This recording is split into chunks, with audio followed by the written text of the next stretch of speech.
السلام عليكم ورحمة الله وبركاته. الحمد لله رب العالمين.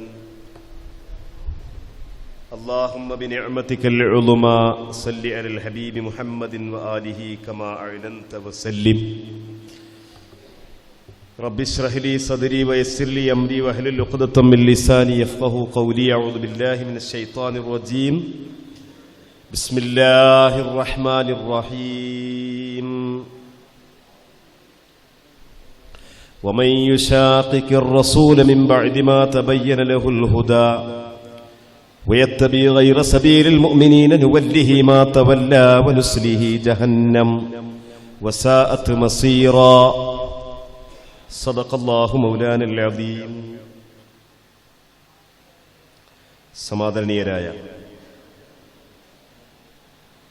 സയ്യിദുമാർ, അധ്യക്ഷത വഹിക്കുന്ന സയ്യിദ് സാബിഖ് അലി ശിഹാബ് തങ്ങൾ, ആദരണീയരായ സയ്യിദ് ഹാഷിർ അലി ശിഹാബ് തങ്ങൾ, അനേകം സയ്യിദന്മാർ, നമ്മുടെ വേദി അലങ്കരിച്ചു കൊണ്ടിരിക്കുന്ന വിശിഷ്ടരായ അഹ്ലുബൈത്തിന്റെ അലങ്കാരങ്ങളായ സയ്യിദുമാർ, അഭിനന്ദനായ അബ്ദുൽ ഹമീദ് ഫൈദി ഉസ്താദ്, വേദിയിരിക്കുന്ന നേതാക്കളെ, ഉലമാക്കളെ, SKSFന്റെയും അതുപോലെ സുന്നത്ത് ജമാഅത്തിന്റെയും പ്രഗത്ഭരായ നായകന്മാരെ, ഈ സദസ്സിൽ നിബിഡമായി സന്നിഹിതരായ പ്രിയപ്പെട്ട സഹോദരങ്ങളെ, സുഹൃത്തുക്കളെ, അല്ലാഹു റബ്ബുൽ ഇസ്സത്ത് നമ്മുടെ ഈ സംഗമം സ്വാലിഹായ ഒരു അമലായി നമ്മിൽ നിന്ന് കബൂൽ ചെയ്യട്ടെ. അല്ലാഹു പൊരുത്തപ്പെടുന്നതും അവന്റെ റസൂൽ ഇഷ്ടപ്പെടുന്നതുമായ ഒരു മജ്ലിസായി അല്ലാഹു നമ്മിൽ നിന്ന് ഇത് കബൂൽ ചെയ്യുമാറാവട്ടെ. ഹ്രസ്വമായ ഭാഷണത്തിലൂടെയാണെങ്കിലും ബിദ്അത്തിന്റെ ഗൗരവവും അതു നമ്മുടെ ആത്മീയ പരിസരത്തെ കാർന്നു തിന്നുന്നതിന്റെ രൂപരേഖയും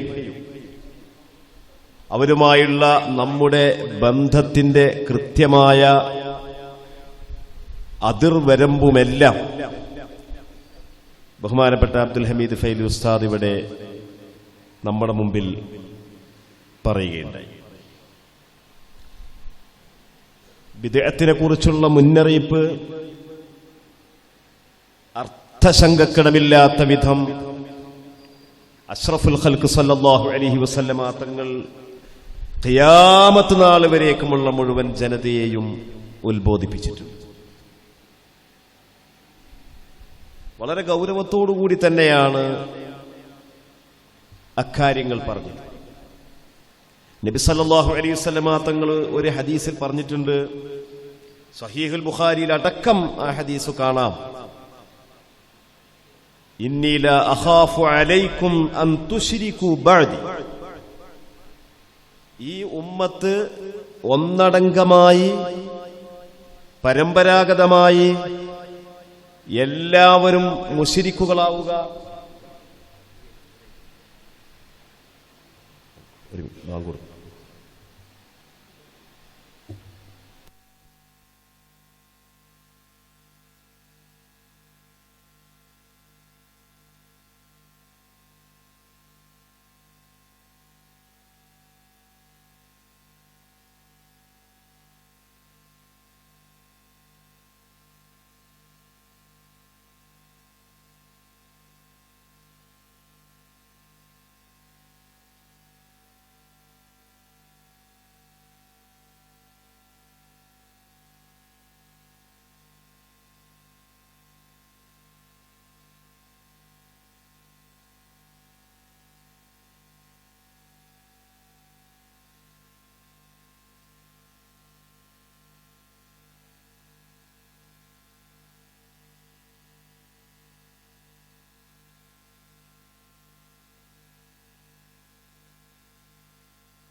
അഷ്റഫുൽ ഖൽഖ് സല്ലല്ലാഹു അലൈഹി വസല്ലമ തങ്ങൾ പറയാം,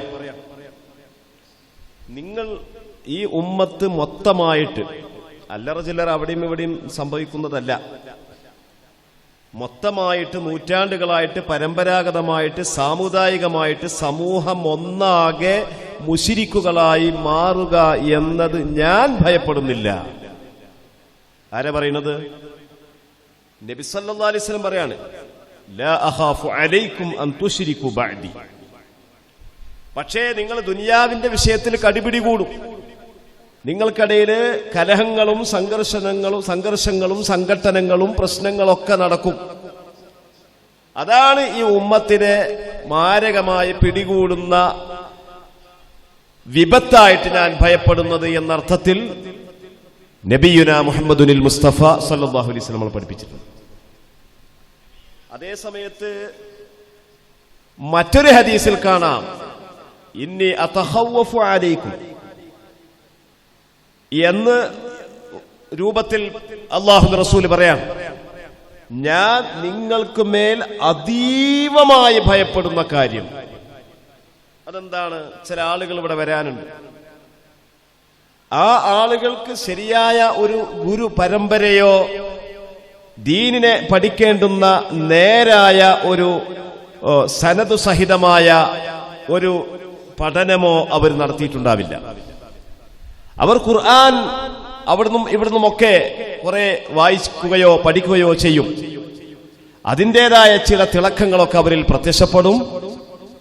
പക്ഷേ അങ്ങനെ അവര് പൊതുസമൂഹത്തിന്റെ മുമ്പിൽ പ്രത്യക്ഷപ്പെട്ടു കഴിഞ്ഞാൽ അവൻ സ്വന്തം അയൽവാസിക്കു നേരെ അവൻ വാളുകൊണ്ട് പുറപ്പെടും. എങ്ങനെയാണ് വാളുകൊണ്ട് പുറപ്പെടുന്നത്? കേവലം വ്യക്തിപരമായ വിഷയങ്ങൾ പറഞ്ഞിട്ടല്ല, അതല്ലെങ്കിൽ എന്തെങ്കിലും പ്രാദേശികമായ കാര്യങ്ങൾ പറഞ്ഞിട്ടല്ല, മറിച്ച് റമാഹു ബിശ്ശിർക്കി, ശിർക്കാരോപണം നടത്തിക്കൊണ്ടാണ് അയാൾ പ്രത്യക്ഷപ്പെടുക. ഇങ്ങനത്തെ ഒരു കൂട്ടർ ഇവിടെ വരാനുണ്ട്.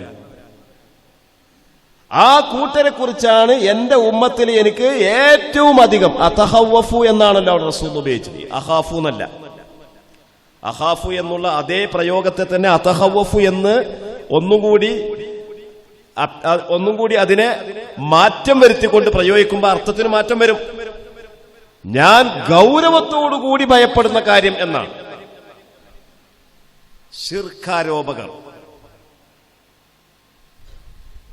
ശിർക്കാരോപകർ അല്ലെങ്കിൽ കുഫ്രാരോപകർ.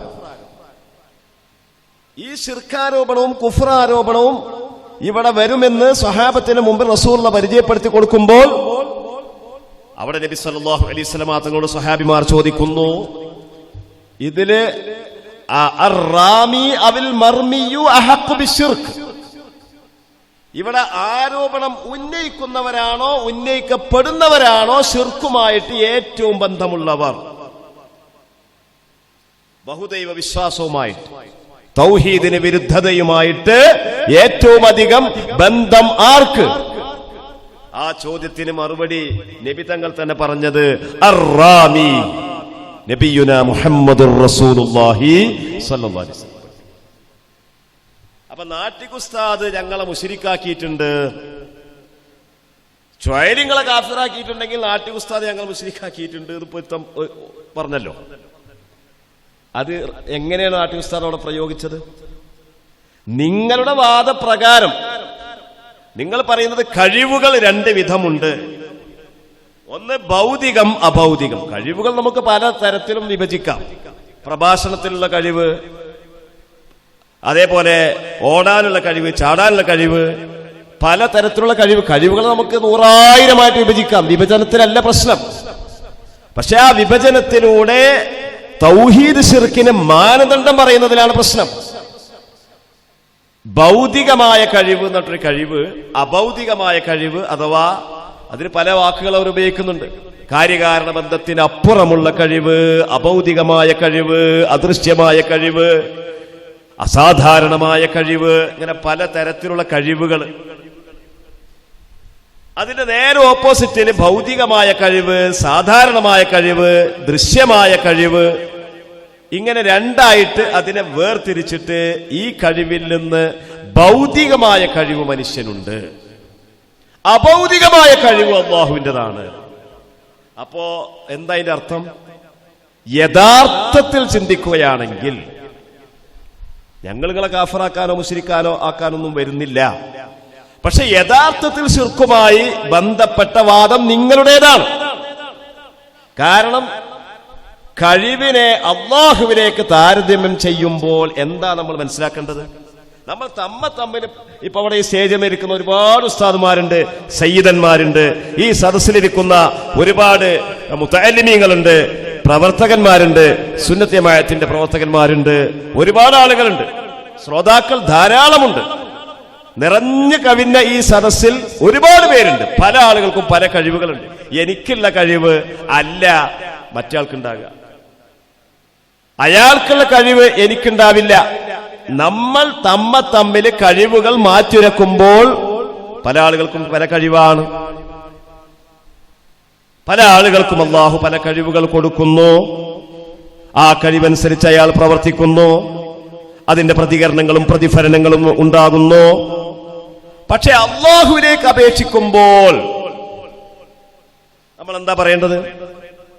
എന്റെ കയ്യിലുള്ള ഈ കിതാബിന്റെ ഉടമസ്ഥൻ ഞാനാണോ അല്ലാഹുവാണോ എന്ന് ഞാൻ നിങ്ങളോട് ചോദിച്ചാൽ എന്താ നിങ്ങൾ മറുപടി പറയാ? അല്ലാഹുവാണോ ഞാനോ? രണ്ടിൽ ഒരാളെ ആകാൻ പറ്റുള്ളൂ. രണ്ടാളുമാണെന്ന് പറയാൻ പറ്റില്ല. കാരണം അപ്പൊ അല്ലാഹുവിൽ ശിർക്ക് വെക്കലായി. അല്ലാഹുവിന്റെ മിൽക്കിയത്തിൽ പങ്കാളിത്തമുണ്ട് എന്ന കൊടിയ ശിർക്കായി മാറി. അല്ല, ഇത് അല്ലാഹുവിൻ ആണ് ഇതിന്റെ ഉടമസ്ഥൻ എന്ന് പറയുമ്പോൾ ഞാൻ ഇതിന്റെ ഉടമസ്ഥനല്ല. അതാണ് ശരി. അതാണ് അഹ്ലുസ് സുന്നത്തി വൽ ജമാഅയുടെ അഖീദ. അല്ലാഹുവിലേക്ക് അപേക്ഷിക്കുമ്പോൾ നമുക്കൊന്നുമില്ല, നമുക്കൊരു കഴിവുമില്ല, ഒരു ഉടമസ്ഥതയും ഇല്ല. അതാണ് ഇന്നക തഖ്ദീർ. അഷ്റഫുൽ ഖൽഖ് സല്ലല്ലാഹു അലൈഹി വസല്ലം തങ്ങൾ പഠിപ്പിച്ച ആ പ്രാർത്ഥനയിൽ, ആ ദുആയിൽ കാണാം, ഇന്നക തഖ്ദിറു വലാ അഖ്ദിറു, ഇന്നക തഅലമു വലാ അഅലമു. തീർച്ചയായിട്ടും നീ ആണ് ഇൽമുള്ളവൻ, എനിക്ക് ഇൽമില്ല, അറിവില്ല. അല്ലാഹുവിന്റെ റസൂൽ പഠിപ്പിക്കുകയാണ്, ഇന്നക തഖ്ദിറു വലാ അഖ്ദിറു, നിനക്കാണ് കഴിവ്, എനിക്ക് കഴിവില്ല. ഇസ്തിഖാറത്തിന്റെ നിസ്കാരം 2 റക്അത്ത് നിസ്കരിച്ചതിനു ശേഷം ചൊല്ലാൻ വേണ്ടി പഠിപ്പിച്ചു കൊടുത്ത ദുആയിൽ, അതുപോലെ മറ്റുള്ള ചില ദുആകളിലും അഷ്റഫുൽ ഖൽഖ് സല്ലല്ലാഹു അലൈഹി വസല്ലം പഠിപ്പിച്ചു. ആ പഠിപ്പിച്ചതിൽ കാണാം, ഇന്നക തഖ്ദിറു ഫലാ വലാ അഖ്ദിറു, ഇന്നക തഅലമു വലാ അഅലമു. നിനക്ക് കഴിവുണ്ട്, എനിക്ക് കഴിവില്ല. നിനക്ക് അറിവുണ്ട്, എനിക്കറിവില്ല. അവിടെ എവിടെങ്കിലും ഒരു സ്ഥലത്ത് അഭൗതികമായ കഴിവ് നിനക്കാണ്, അതെനിക്കില്ല. ഭൗതികമായ കഴിവ് എനിക്കാണ്, അത് നിനക്കില്ല. ഇങ്ങനെ പറഞ്ഞിട്ടുണ്ടോ? ഈ നിലയിൽ കഴിവിനെ അല്ലാഹുവിന്റെയും പടപ്പുകളുടെയും ഇടയിൽ വീതം വെച്ച വാദവുമായിട്ട് കടന്നു വന്നുകൊണ്ടാണ് ശിർക്കാരോപണം നടത്തുന്നത്. ഇത് നബി സല്ലല്ലാഹു അലൈഹി വസല്ലം തങ്ങളുടെ അവിടുത്തെ വഫാത്താനന്തരം പൊട്ടിപ്പുറപ്പെട്ടു. ആ പ്രവചനം പുലർന്നു. ഖവാരിജുകൾ വന്നു. ഖവാരിജുകൾ ചെയ്തത് എന്താണ്? ഇന്ന് നമ്മുടെ നാട്ടില് ഈ ചുഴലിമാരും അല്ലാത്ത ആൾക്കാരും ഒക്കെ ചെയ്യുന്ന അതേ ബിഐനിഹി ഏർപ്പാട്, സമാനമായ പരിപാടി. അതായത് മുശ്രിക്കുകളുടെ അവരെ സ്പെഷ്യലൈസ് ചെയ്തുകൊണ്ട് ഇറക്കിയ ആയത്തുകൾ, അവരുടെ വിശ്വാസവുമായി ബന്ധപ്പെടുത്തിക്കൊണ്ട് പറഞ്ഞ ആയത്തുകൾ. ആ ആയത്തുകളും മുസ്ലിമീങ്ങളും തമ്മിൽ യാതൊരു ബന്ധവുമില്ല. ഒരു മുശ്രിക്ക് തന്റെ ഈശ്വരന്റെ മുമ്പിൽ, ഭഗവാന്റെ മുമ്പിൽ, ദൈവത്തിന്റെ മുമ്പിൽ ഒന്ന് കൈ കൂപ്പിയട്ടെ, കൂപ്പാതിരിക്കട്ടെ, അല്ലെങ്കിൽ നമ്മുടെ മടക്കിക്കുത്തൊന്ന് അയച്ചാൽ തന്നെയും അത് ആരാധനയാണ്. എന്താ അതിന് കാരണം? അവന്റെ വിശ്വാസപ്രകാരം ഈ വന്ദിക്കപ്പെടുന്ന വസ്തു കേവലം ഒരു ബഹുമാനിക്കാനുള്ള അർഹതയുടെ ആള് മാത്രമല്ല, മറിച്ച് അത് ദൈവമാണ്, റബ്ബാണ്, ഇലാഹാണ്. അവിടെയാണ് ശിർക്ക് ഉരുവപ്പെട്ടത്. അപ്പൊ അതുമായി ബന്ധപ്പെട്ട ഒരുപാട് ആയത്തുകളുണ്ട്. ഉദാഹരണം പറയുകയാണെങ്കിൽ സൂറത്തുൽ ഫാത്തിറിലെ 14-ാമത്തെ ആയത്ത്, ഇൻ തദ്ഉഹും അവിടെ ഹും എന്നാണ് ഉപയോഗിച്ചതെങ്കിലും അത് മടങ്ങുന്നത് ബിംബങ്ങളിലേക്കാണ്, പ്രതിഷ്ഠകളിലേക്കാണ്. അതല്ലാതെ മഹാത്മാക്കളിലേക്കോ മലക്കുകളിലേക്കോ പോട്ടെ, ജീവനുള്ള ഒരു മൃഗത്തിലേക്ക് പോലുമല്ല. ഒരു പൂച്ചനെ നിങ്ങൾ വിളിച്ചാൽ വിളി കേൾക്കൂല എന്ന് നമുക്ക് പറയാൻ പറ്റും. പൂച്ചയെ വിളിച്ചാൽ വിളി കേൾക്കൂല, അങ്ങനെ പറഞ്ഞാൽ അത് വസ്തുത അല്ലല്ലോ. പൂച്ചയോട് ഇവിടെ വാ, നമ്മളെന്നും ഭക്ഷണം കഴിച്ചതിന് ശേഷം മീമുള്ളിട്ട് കൊടുക്കുന്ന പൂച്ചയാണെങ്കിൽ ആ സമയത്ത് ഇവിടെ വാ എന്ന് പറഞ്ഞാൽ വരും. അപ്പൊ വിളിച്ചാൽ കേൾക്കൂല, കേട്ടാൽ തന്നെ ഉത്തരം ചെയ്യൂല എന്ന് പറഞ്ഞതൊക്കെ ആരെക്കുറിച്ചാണ്? അത് അഭിസംബോധനം ചെയ്യുന്നത് ആരോടാണ്, ആരെക്കുറിച്ചാണ്, എന്തിനെ പറ്റിയാണ്? മുശ്രിക്കുകളോടാണ്, അവരുടെ ശിർക്കിനെ കുറിച്ചാണ്, അവരുടെ ബിംബങ്ങളെ കുറിച്ചാണ്. അപ്പൊ ആ ആയത്ത് ഉദാഹരണം ഞാൻ പറയുന്നത്, അത് മുഹിയുദ്ദീൻ ശൈഖിലേക്ക് ചാർത്തുക, അത് റിഫായി ശൈഖിലേക്ക് ചാർത്തുക. ഇന്തലഖു ഇലാ ആയാത്തിൻ നസലത്ത് ഫിൽ മുശ്രിക്കീന ഫഹമലൂഹാ അലൽ മുഅ്മിനീൻ ഔ കമാ ഖാൽ. മുശ്രിക്കീങ്ങളിലെ ഇറങ്ങിയ ആയത്തുകളെ മുസ്ലിമീങ്ങൾക്ക് മേൽ ചുമത്തുക. ഇതാണ് അവർ ചെയ്തത്. ഇതേ പരിപാടിയാണ്, ഇതൊന്നും തന്നെ തുടങ്ങിയതല്ല. 1375 അഥവാ ഹിജ്റാബ്ദം, ഹിജ്റ 1375 പ്രസിദ്ധീകരിച്ച അൽ ബയാൻ, സമസ്തയുടെ മുഖപത്രമായ അൽ ബയാൻ. ആ അൽ ബയാനിൽ നോക്കൂ, അതിൽ ഇതേപോലെ അന്ന് നടന്ന ഒരു കാഫറാക്കൽ പ്രസംഗത്തിനോട് പ്രതികരിച്ചുകൊണ്ട് എഴുതിയ ലേഖനമാണ്.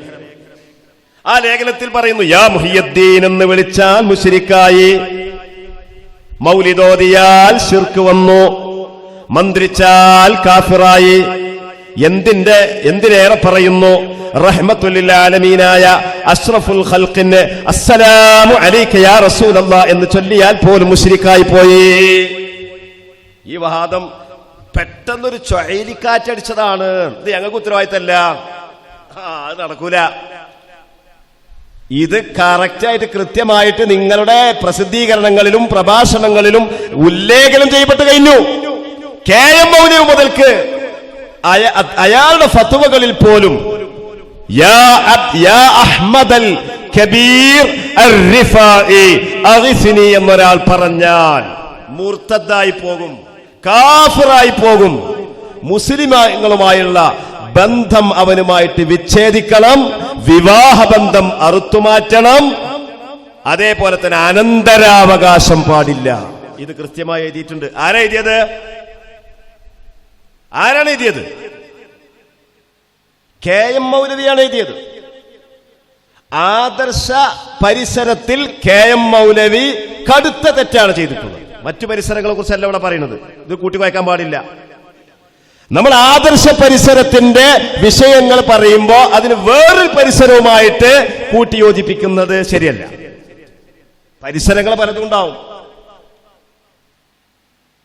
ഇപ്പൊ നമ്മൾ പറയാണ് സ്ത്രീകളും പുരുഷന്മാരും ഒന്നും ഇടകലർന്നിരിക്കാൻ പാടില്ല, അവരൊക്കെ ആ രൂപത്തിൽ. അപ്പൊ നമ്മൾ ബസ് കയറിയാലോ എന്ന് ചോദിച്ചാലോ, ബസ്സിൽ കയറുന്ന സമയത്ത് അവിടെ എല്ലാ ആളുകളും ഉണ്ടല്ലോ എന്ന് എന്നോട് ചോദിച്ചാൽ അതിന് മറുപടി പറയാൻ കഴിയില്ല. അത് വേറൊരു സന്ദർഭമാണ്, ഒരു സാഹചര്യമാണ്. ഇവിടെ നമ്മുടെ മുമ്പിലുള്ളത് ആദർശപരമായ നമ്മുടെ നിലപാടാണ്, കാഴ്ചപ്പാടാണ് പറയുന്നത്. അപ്പൊ അതിന്റെ പ്രതിസ്ഥാനത്ത് ആര് വരുന്നു എന്നുള്ളത് നമുക്ക് പ്രശ്നമല്ല. അത് മൗലവിയാണെങ്കിൽ വിമർശിക്കാൻ പാടില്ല എന്നില്ലല്ലോ. ഉമർ മൗലവിയും ഈ മൗലവിയുടെ അതേ ആശയധാരയിൽ ഒന്നുകൂടി അപ്ഡേറ്റ് ചെയ്തുകൊണ്ടാണ് ഇവിടെ ജമാഅത്ത് ഇസ്ലാമി വന്നത്. ജമാഅത്ത് ഇസ്ലാമി ലാഹോറിൽ അവരുടെ പ്രസ്ഥാനം രൂപീകരിക്കുമ്പോൾ 70 ആളുകളാണ് അതിൽ പങ്കെടുത്തിട്ടുള്ളത്. ആ 70 ആളുകളും അന്ന് അവർ കരാർ വാങ്ങുന്നുണ്ട്, എല്ലാവരും ഷഹാദത്ത് കലിമ ചൊല്ലിയിട്ട് നവമുസ്ലിമീങ്ങളാവണം എന്നാണ്. അപ്പൊ എന്തുകൊണ്ടാണ് നവമുസ്ലിമീങ്ങളാവണം എന്ന് പറഞ്ഞത്? ഈമാനൊന്ന് ശക്തിപ്പെടുത്തണം എന്നുള്ള അർത്ഥത്തിലല്ല പറയുന്നത്. ഇതുവരെയുള്ള നമ്മുടെ പാരമ്പര്യ ഇസ്ലാം അല്ല, പാരമ്പര്യത്തിന്റെ മാല പൊട്ടിച്ചെറിയുന്നു എന്ന പ്രഖ്യാപനത്തിലൂടെ രൂപം കൊടുക്കപ്പെട്ട പ്രസ്ഥാനമാണ് ജമാഅത്ത് ഇസ്ലാമി. പാരമ്പര്യം ഇസ്ലാമിൽ മഹിതമാണ്. സബീലുൽ മുഅ്മിനീൻ എന്നാണ് അതിന് പരിശുദ്ധ ഖുർആൻ നാമകരണം ചെയ്തിട്ടുള്ളത്. സബീലുൽ മുഅ്മിനീൻ. എന്താ സബീലുൽ മുഅ്മിനീൻ എന്ന് ആ വഴി എന്ന പ്രയോഗം അവിടെ നടത്താൻ കാരണം എന്താണ്? ഒരുപാട് പേര് നടക്കുമ്പോഴാണ് വഴിയാകുക. ഒരാൾ ഒറ്റയ്ക്ക് ഒരു പുല്ലിലൂടെ നടന്നാൽ അപ്പോഴത്തേക്ക് അത് വഴിയാവില്ല. കുറേ ആളുകള് കാലങ്ങളായിട്ട് നടക്കുമ്പോഴാണ് ആ വഴി ഒരു പാതയായിട്ട് മാറുക. അതാണ് സബീലുൽ മുഅ്മിനീൻ. അത് അങ്ങനെ തള്ളി പറയേണ്ടതല്ല. ومن يشاقق الرسول من بعد ما تبين له الهدى ويتبع غير سبيل المؤمنين نوله ما تولى ونصله جهنم وساءت مصيرا. പാരമ്പര്യ വഴിയെ നിരാകരിക്കുന്നവർക്ക് നരകത്തിൽ പോകാം എന്നാ ഖുർആൻ പറയുന്നത്. അപ്പൊ ആ പാരമ്പര്യത്തിന്റെ മാലയാണ് ജമാഅത്ത് ഇസ്ലാമിയുടെ സ്ഥാപകൻ പൊട്ടിച്ചെറിഞ്ഞത്. അതിലേക്കാണ് നവമുസ്ലിമീങ്ങളായിട്ട് ആളുകളെ ചേർത്തത്. അത് വിശദീകരിച്ച അതിന്റെ തൊട്ടുതാഴെ തന്നെ റൂദാദെ ജമാഅത്ത് ഇസ്ലാമി എന്ന പുസ്തകത്തിൽ അതിന്റെ തൊട്ടുതാഴെ തന്നെ പറയുന്നുണ്ട്, അന്യ മത വിഭാഗങ്ങൾക്ക്, സഹോദര വിഭാഗങ്ങൾക്ക് ഇതിലേക്ക് യഥേഷ്ടം കടന്നു വരാമെന്നും പറയുന്നുണ്ട്. അപ്പൊ അവിടെ നിബന്ധന ഇല്ലേ? എന്താ ഇതിനർത്ഥം? ഇതും റസൂലുള്ളാഹി പ്രവചിച്ച തന്നെയാണ്. ബിദ്അത്തുകാരുടെ ലക്ഷണമാണ്. യഖ്തുലൂന അഹ്ലൽ ഇസ്ലാം വയദഊന അഹ്ലൽ ഔസാൻ. മുസ്ലിമീങ്ങളോട് വലിയ കലിപ്പായിരിക്കും അവർക്ക്. ബിദ്അത്തുകാരുടെ ലക്ഷണമാണ്. മുസ്ലിമീങ്ങളോട് അവർക്ക് വലിയ കലഹമായിരിക്കും, കലിപ്പായിരിക്കും.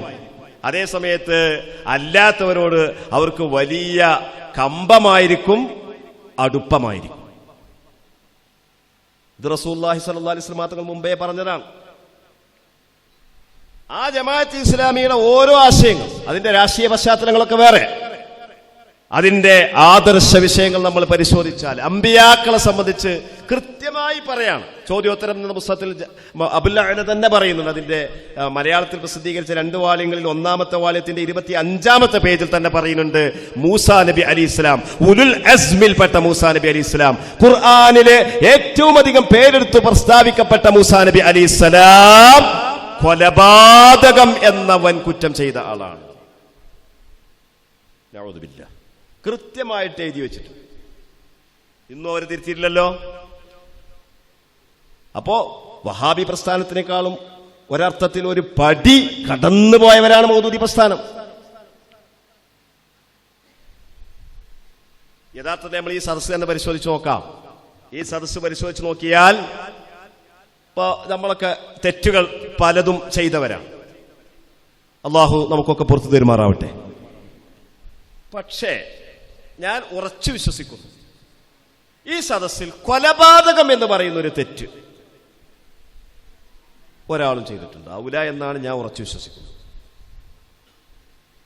അങ്ങനെയുള്ള തെറ്റാണ് മൂസാ നബി ചെയ്തു എന്നാര് പറയുന്നത്? അബുൽ അഅ്ല മൗദൂദി തുറന്നടിച്ചെഴുതിയിട്ടുണ്ട്. ഏതെങ്കിലും ഒരു വ്യാഖ്യാനത്തിന് പഴുതുകൊടുക്കുന്ന എന്തെങ്കിലും വിഷയം പറഞ്ഞതല്ല, മറിച്ച് കൊലപാതകം എന്ന് പറയുന്നത് സർവ സമൂഹത്തിലും, സർവ ഉമ്മത്തിലും, സർവമില്ലത്തിലും, സർവ സമുദായത്തിലും, സർവമതങ്ങളിലും തെറ്റാണ്.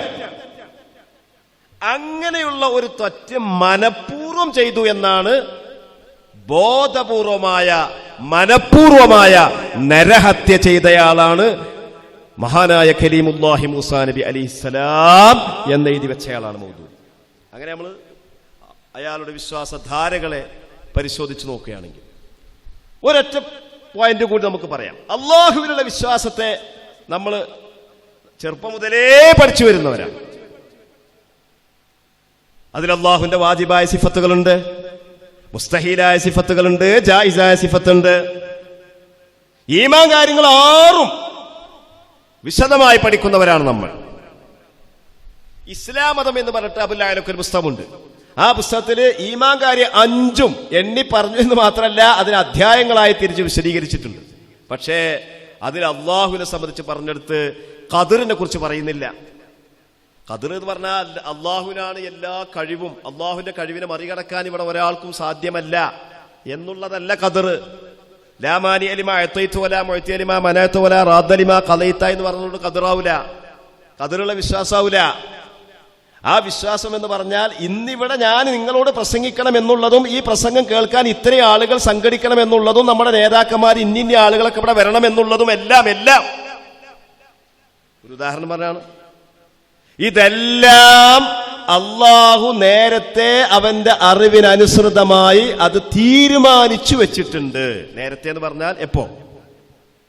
ഒന്ന് അനാദിയിലേ തീരുമാനിച്ചു വെച്ചു. പിന്നെ അതിന് ഘട്ടങ്ങളുണ്ടായി. ആദം നബി അലൈഹി ഇസ്ലാമിന്റെ മുതുകിൽ വെച്ച് തീരുമാനിച്ചതുണ്ട്. അതുപോലെ തന്നെ ലൗഹുൽ മഹ്ഫൂദിൽ എഴുതി വെച്ചതുണ്ട്. ലൈലത്തുൽ ഖദറിൽ ഒരു കൊല്ലത്തെ കാര്യങ്ങൾ മുൻകൂട്ടി പറയുന്നതുണ്ട്. അതിന്റെ മുന്നോടിയായി ശഅബാനിൽ മലക്കുകളുടെ മുമ്പിൽ അത് അവതരിപ്പിക്കുന്നതുണ്ട്. ഓരോ മനുഷ്യന്റെയും ഗർഭവേളയിൽ, ഗർഭധാരണത്തിന്റെ 4-ാം മാസം പൂർത്തീകരിക്കുന്ന വേളയിൽ മലക്കിറങ്ങിച്ചെന്ന് രേഖപ്പെടുത്തുന്നതുണ്ട്. അതുപോലെ ഓരോ ആഴ്ചയിലും, തിങ്കളാഴ്ചയിലും, വ്യാഴാഴ്ചയിലും ഉള്ളതുണ്ട്. ദൈനംദിനമായ ഖദറുകളുണ്ട്. മുൻകൂട്ടിയുള്ള നിശ്ചയങ്ങളും തീരുമാനങ്ങളും അതിന്റെ വിതരണങ്ങളുമുണ്ട്. അപ്പൊ ഖദർ വിശാലമായൊരു അധ്യായമാണ്. ആ അധ്യായത്തെ പുരസ്കരിച്ചുകൊണ്ട് വലിയ കിതാബുകൾ, ഇവിടെ രചനകൾ നടന്നിട്ടുണ്ട്. അതിൽ ഈ കാര്യങ്ങളൊക്കെ വിശദീകരിക്കുന്നുണ്ട്. അപ്പൊ ഖദർ എന്ന് പറഞ്ഞ ഒറ്റ വാക്കുള്ള കാര്യമല്ല. പക്ഷേ ഇയാളുടെ ഇസ്ലാം മതത്തിൽ ഈ 5 ഈമാൻ കാര്യങ്ങൾ വിശദീകരിച്ചപ്പോ ഈ കാര്യങ്ങളൊന്നും മിണ്ടിയില്ല. അല്ലാഹു അപാര കഴിവുള്ളവനാണെന്നൊക്കെ പറയുന്നുണ്ട്.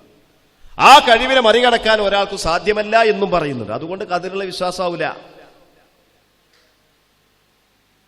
അപ്പൊ ഇത് ഖദരിയാക്കളുടെ വാദം. ഖദരിയാക്കളുടെ വാദം എന്താണ്? അൽ അംറു കുല്ലുഹു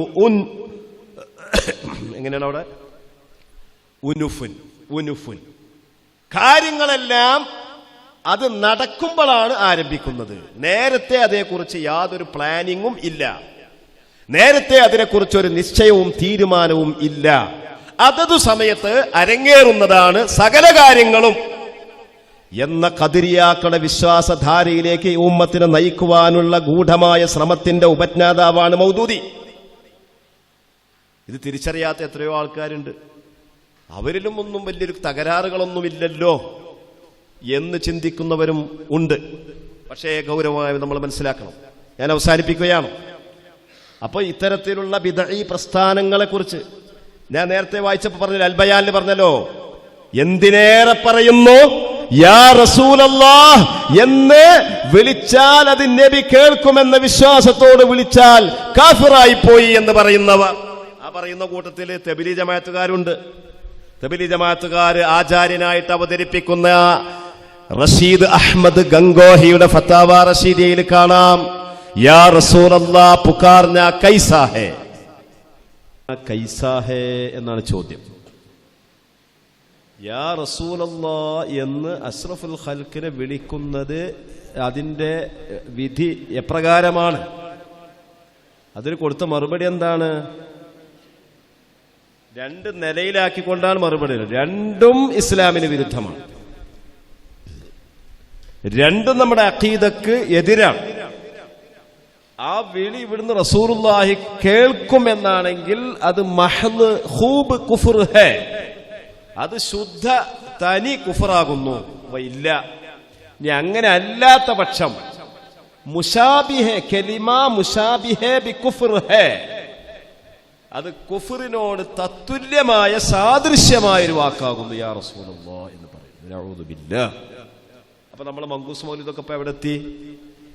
മങ്കൂസ് മൗലിദ് ഓതുന്ന ഒരു മുഅ്മിനായ മനുഷ്യൻ അവൻ യാ സയ്യിദി ഖൈറൻ നബി എന്ന് ഇവിടുന്ന് പറയുമ്പോൾ അത് റസൂലുള്ളാഹി കേൾക്കും എന്ന വിധത്തിലാണെങ്കിൽ അയാൾ അപ്പ തന്നെ ഇസ്ലാം എന്ന് ഔട്ടായി. ഇല്ലെങ്കിൽ അത് ഔട്ടാകുന്നില്ലെങ്കിലും അതിന് തുല്യമായ ഒരു പ്രയോഗമാകുന്നു. ഏത്? യാ റസൂലുള്ളാഹ്. ഞാനതിന്റെ വിശദാംശങ്ങളിലേക്കൊന്നും ഇപ്പൊ പോകുന്നില്ല. ഇവരൊക്കെ ഒരു വേള യാ റസൂലുള്ളാഹ് വിളിക്കും.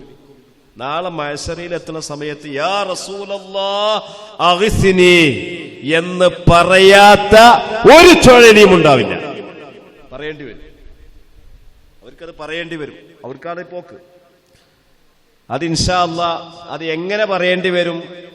നേരിട്ടാണോ അല്ല ഒരു ഇടയിൽ ഒരു ഒരു ഇടനേട്ടത്തിന്റെ രൂപത്തില് വസീലയാക്കിക്കൊണ്ടാണോ? അല്ലേ ഇനി വസീലയോട് തവസ്സുലാക്കുന്നത്, വസീലയെ കൊണ്ട് തവസ്സുലാക്കുന്നത് വസീലയോടുള്ള പ്രാർത്ഥനയാണോ? അല്ലേ അള്ളാഹുവോടുള്ള ദുആവേളയിൽ മഹാന്മാരെ വസീലയാക്കിക്കൊണ്ടുള്ള തവസ്സുല് അത് ശിർക്കാണെന്ന് പറയുന്ന വാദം ഇസ്ലാമിക വിരുദ്ധമാണ്, ദീനീ വിരുദ്ധമാണ് എന്നിതാ ഇൻഷാ അല്ലാഹ് അടുത്ത ഒക്ടോബർ 13 കേരളത്തിന്റെ മണ്ണിൽ, എടവണ്ണയുടെ മണ്ണിൽ തെളിയിക്കാൻ പോവുകയാണ്. പിന്നെ ഒരൊറ്റ കുട്ടിക്കും ഇടയാള പ്രാർത്ഥന അല്ലെങ്കിൽ എനിക്ക് ഇടയാളന്റെ ആവശ്യമില്ല എന്ന് പിന്നെ ഒരൊറ്റ മനുഷ്യനും പിന്നെ ആ വാദവുമായിട്ട് വരില്ല ഇൻഷാ അല്ലാഹ്. പിന്നെ ഈസാ നബി അലൈഹിസ്സലാം മരിച്ചവരെ ജീവിപ്പിച്ച സംഭവത്തിൽ ഈസാ നബിക്ക് അതിനുള്ള കഴിവ് ഉണ്ടോ ഇല്ലേ? വരട്ടെ. ഔദ്യോഗികമായ ലെറ്റർ ഹെഡിലൂടെ ഞങ്ങൾ അത് ഏറ്റെടുത്തതിനോട് നിങ്ങൾ എന്ന് പ്രതികരിക്കുന്നുവോ? KNMന്റെ ആസ്ഥാന മന്ദിരത്തിൽ ഇരിക്കുന്നവരോടാ പറയുന്നത്. നിങ്ങളുടെ വെല്ലുവിളി ഉണ്ടല്ലോ. ഈസാ നബി അലൈഹി ഇസ്ലാമിന് മരിച്ചവരെ ജീവിപ്പിക്കുവാൻ അല്ലാഹു കഴിവ് കൊടുത്തു എന്ന് പറഞ്ഞതിനോട് പ്രതികരിച്ചുകൊണ്ട് നിങ്ങളുടെ ആസ്ഥാന കേന്ദ്രത്തിലുള്ള വക്താക്കൾ നടത്തിയ വെല്ലുവിളിയെ നേരിട്ട SKSF ഇസ്തിഖാമ കാത്തിരിക്കുകയാണ് നിങ്ങളുടെ ഔദ്യോഗിക ലെറ്റർ ഹെഡ് കിട്ടാൻ വേണ്ടി. ഇതുവരെ കിട്ടിയിട്ടില്ല. കിട്ടുമ്പോൾ ഇൻഷാ അല്ലാഹ് ഖുർആൻ വെച്ച് ഹദീസ് വെച്ച് മഹാന്മാരുടെ ഇബാറത്തുകൾ വെച്ച് ഫൈസൽ മൗലവിയോടും പറയാനുണ്ട്. നിങ്ങൾ ആ വിഷയത്തെ വെച്ചുകൊണ്ട് ഒരു അടുപ്പ് കൂട്ടി ചർച്ച നടത്തിയാലോ? മൂന്നാൾക്കാർ കൂടി ഇരിക്കുമ്പോഴാണല്ലോ അടുപ്പ് കൂട്ടിയ ചർച്ച എന്ന് പറയുന്നത്. ആ ചർച്ചയിൽ നിങ്ങൾ ഉദ്ധരിച്ച ഇമാം റാസിയുടെ അതേ ഇബാറത്ത് വെച്ചിട്ട് ഞങ്ങൾ നിങ്ങൾക്ക് മുമ്പിൽ തെളിയിക്കാം. നിങ്ങൾ തയ്യാറുണ്ടോ? സംവാദത്തിന് തയ്യാറുണ്ടോ? ഹക്ക് വെളിവാക്കി കൊടുക്കുക എന്നുള്ള ആ നിലയിലുള്ള സംവാദം തയ്യാറുണ്ടോ? ജിന്ന് വിഭാഗത്തിന്റെ മൗലവിമാരാണെങ്കിലും ഔദ്യോഗിക വിഭാഗത്തിന്റെ മൗലവിമാരാണെങ്കിലും ഇൻഷാ അല്ലാഹ് നിങ്ങൾ വരൂ. പക്ഷെ ഔദ്യോഗികമായിരിക്കണം. വ്യക്തികൾ അവിടുന്ന് വിടുന്നോ സോഷ്യൽ മീഡിയയിലോ മറ്റോ പറയുന്ന പ്രഖ്യാപനങ്ങളോട് പ്രതികരിക്കുന്നവരല്ല ഔദ്യോഗികമായിട്ട് സുന്നത്തി ജമാഅത്തിന്റെ പ്രവർത്തകന്മാര്. ഔദ്യോഗികമായി സംഘടനാ ഉത്തരവാദിത്തത്തോടുകൂടി മുജാഹിദ് പ്രസ്ഥാനത്തിന്റെ ഏത് ഗ്രൂപ്പുമാവട്ടെ ഔദ്യോഗിക ഉത്തരവാദിത്തത്തോടുകൂടി നിങ്ങൾ വരികയാണെങ്കിൽ ഇൻഷാ അല്ലാഹ് തവസ്സുലിന്റെ സംവാദം ഒക്ടോബർ 13 എടവണ്ണയിൽ വെച്ച് നടക്കുകയാണ്. അത് നമുക്കൊന്ന് ശരിയായി കൊടുക്കാം. അതേ സമയത്ത് ഈസാ നബിക്ക് കഴിവുണ്ടോ ഇല്ലേ എന്നുള്ളത് അത് നമുക്കൊന്ന് പഠിപ്പിച്ചു കൊടുക്കണമെന്നുണ്ട്. ഞാൻ അതിവിടെ പറയണമെന്ന് വിചാരിച്ചിരുന്നു. പക്ഷേ അത് ഞാൻ ഒരു സംവാദത്തിന് വരികയാണെങ്കിൽ അപ്പം നമുക്ക് പഠിപ്പിച്ചു കൊടുക്കാന്നുള്ള എനിക്ക് ഇപ്പൊ തൽക്കാലം ഞാനത് ഹൈഡായിട്ട് വെക്കുകയാണ്. അത് കൃത്യമായിട്ട് 1 ഖുർആൻ വെച്ചിട്ട് 2 ഹദീസുകൾ വെച്ചിട്ട് 3 അഇമ്മത്തിന്റെ ഇബാറത്തുകൾ വെച്ചിട്ട് 4 നിങ്ങൾ ഉദ്ധരിച്ച ഇബാറത്തുകളെ കൊണ്ട് നിങ്ങളുടെ മുമ്പിൽ തെളിയിക്കാൻ പോവാണ്. പക്ഷേ ഔദ്യോഗികമായി വരണം. അല്ലാതെ ഏതെങ്കിലും അജ്ഞാത ലോകത്തുള്ള ആളുകളെ കൊണ്ട് എന്തെങ്കിലും കുറിപ്പെഴുതിച്ചിട്ട് കാര്യമില്ല എന്ന് മാത്രം പറഞ്ഞുകൊണ്ട് വാക്കുകൾ അവസാനിപ്പിക്കുന്നു. അൽഹംദുലില്ലാഹി റബ്ബിൽ ആലമീൻ. അസ്സലാമു അലൈക്കും.